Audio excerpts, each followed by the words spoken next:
So, have you ever lost your temper with yourself? Have you ever blamed yourself for doing something wrong or saying something wrong? Or have you ever blamed yourself and you feel regret? I'm sure that the answer to that from all of us is yes, we are very harsh on ourselves. So it's easy to be tough on ourselves. We tend to do it much more than we even realize we're doing it.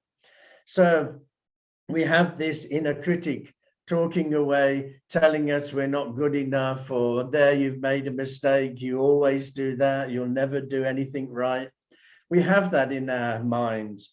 So we need to counter that. And self-compassion is a way of countering that. So instead of criticizing and judging ourselves and talking badly to ourselves, there's a better way to act. So when we forgive ourselves, when we accept our flaws, when we show ourselves kindness, or we practice self-compassion, by doing those things, that is supporting ourselves. So that is what we're looking for here. We're looking for support, to support ourselves. Most of the time, we're pushing ourselves down. If a friend came to you and said to you, oh, I did this and I made this mistake, you would just say, it's okay, don't worry, it's just a mistake. But if you do exactly the same thing, you'll be like, oh, what is wrong with me? I'm always doing these things, I'm mad. And we talk really negatively to ourselves. So by forgiving ourselves, by accepting our flaws, by showing ourselves kindness, we are practicing self-compassion. So, and that obviously is a lot harder than it sounds, but there are ways that we can learn to do that. So self-compassion really these days has a bad name. We tend to think of it as though it's self-indulgent, or we're being narcissistic, or we're loving ourselves. I mean, and we think like that because we've always been told, don't think of yourself.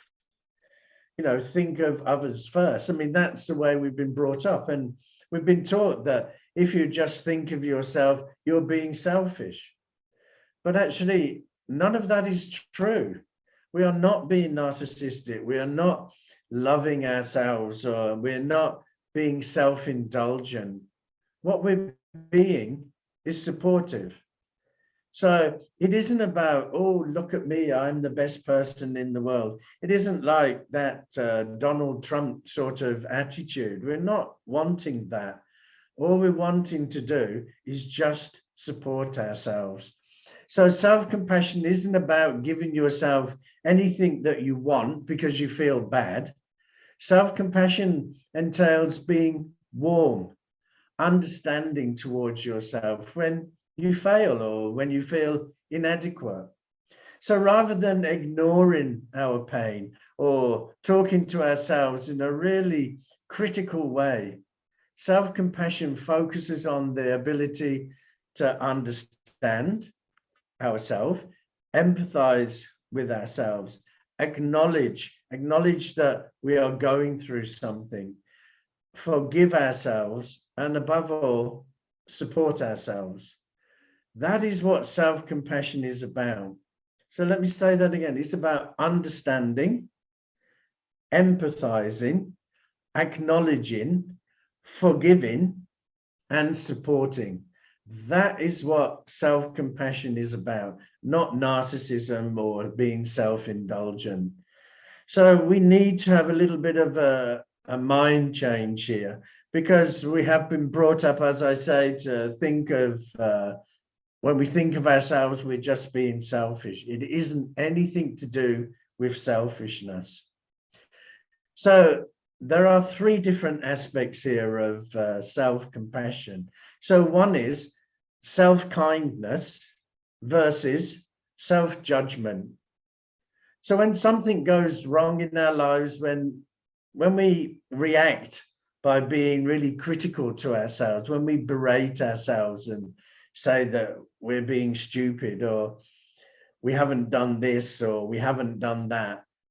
So this is being self-judgment.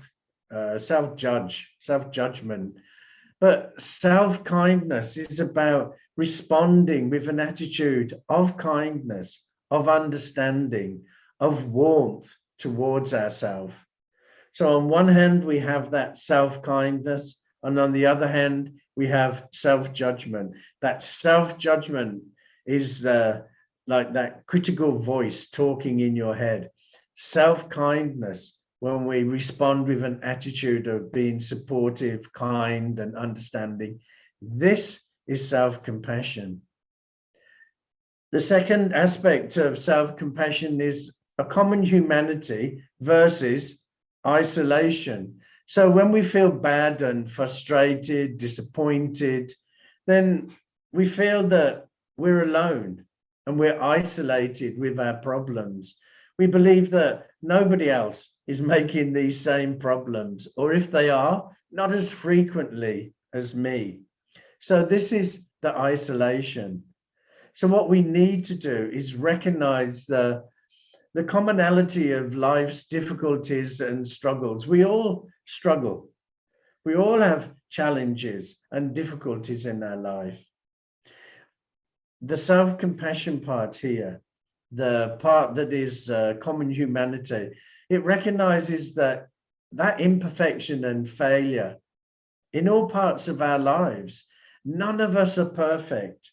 In fact, that is the wonderful thing about human beings. We're perfectly imperfect, and that's wonderful. We're unique. We're all different.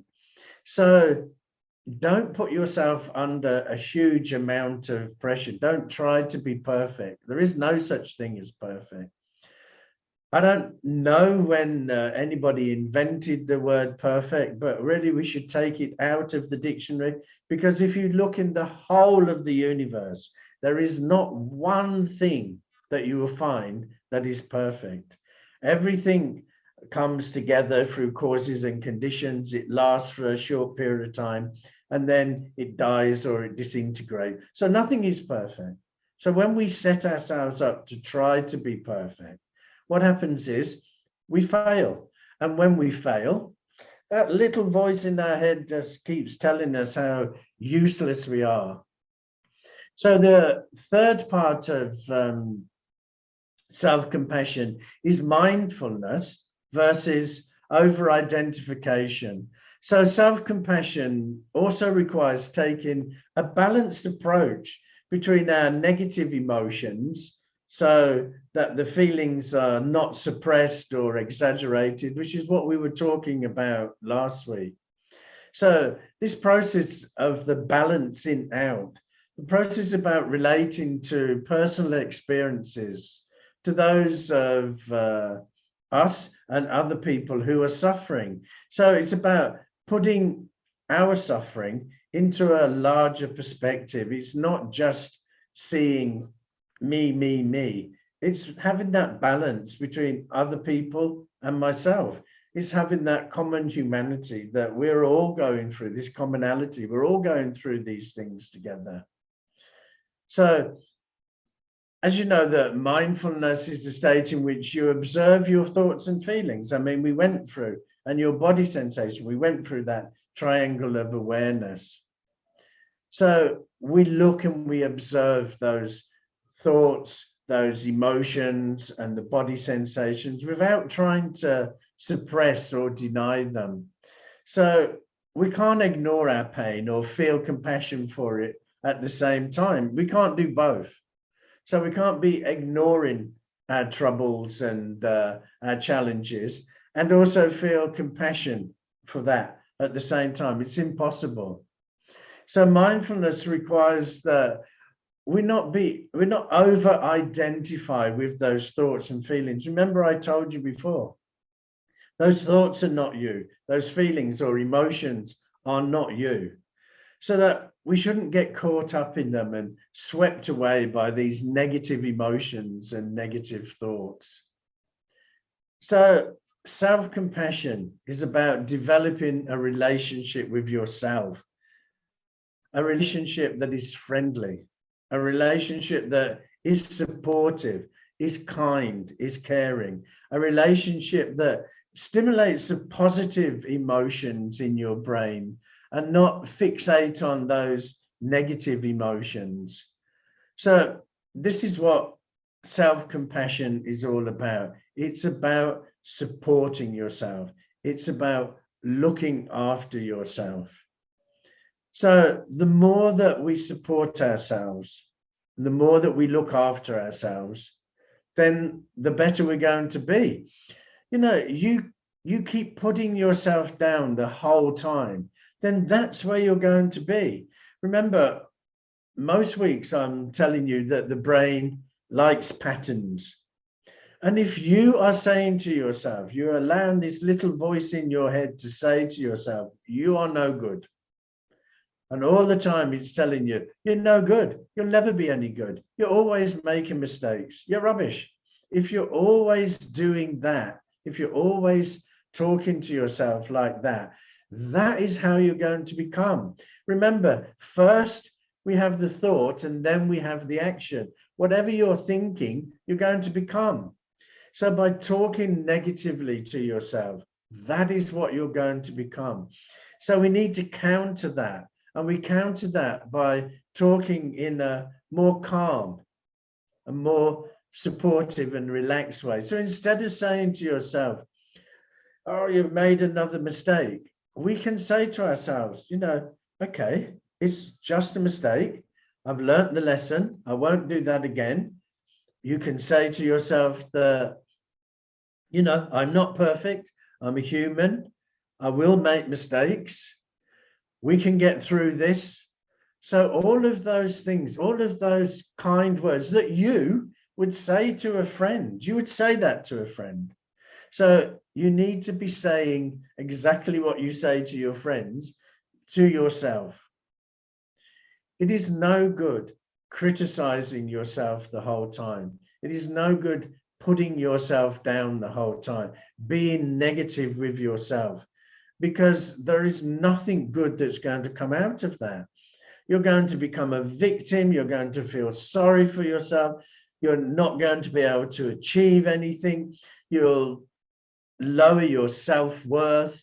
All of these things, your confidence will go down. All of those things will go down if you continue to be negative with yourself, if you continue to talk to yourself in a negative way, putting yourself down.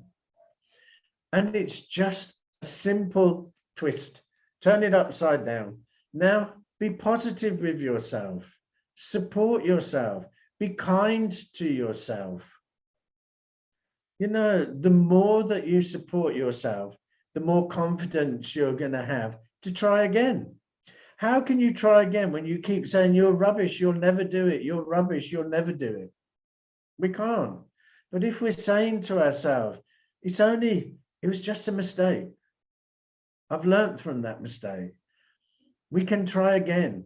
I'm here, I'm supporting you. All of these calming, self-calming talk will counter that negative talk. And then you'll have the confidence to try again, to move on. You'll lift your head up high. You see so many people walking with their head down, as though life is just over for them. It doesn't have to be like that. If we have self-compassion, if we look after ourselves and support ourselves, then we can get through any challenging time that life throws at us. But what makes it worse when we have a challenging time is we get ourselves so wrapped up and feel so sorry for ourselves and just tell ourselves, oh, life is over. I'll never be able to do that. I mean, even listening to these words, it must be showing you that that's not the way that we should be. You know, if I came up to you and I said, hey, you are rubbish. You can't do anything. You're really stupid. How would you feel? That is what you're doing to yourself. You are talking to yourself in that way. Just imagine, why would we do that? Why would we want to do that? But we do it constantly. So self-compassion is about supporting yourself. It isn't about loving yourself. It's about being there to hold yourself and hug yourself through these difficult, challenging times. Because the more that you do that, the more that you'll have this loving kindness, this metta, this heartfelt joy for ourselves. All of these things will come to us if we start supporting ourselves. If you enjoyed this video, then press the subscribe button now. And don't forget to share the video with your friends.